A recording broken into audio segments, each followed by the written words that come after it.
என்னடா பண்ற? சி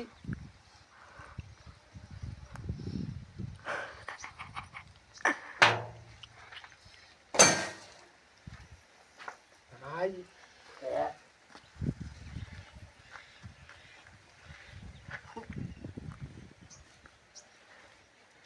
நவீன் இதான் உனக்கு மதிய சாப்பாடு. கப்பில் எடுத்து வச்சு மூடிக்கோ. ஹேய், யார் என்ன வேலை செய்கிறாங்களோ அப்படியே செய்கிறேன். போட்டு அமுக்கு.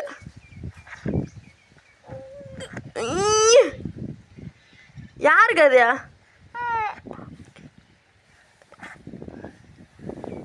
யாருக்குடா அது?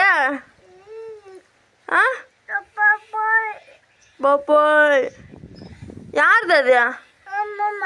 உங்கள் மாமா கேட்டுமா?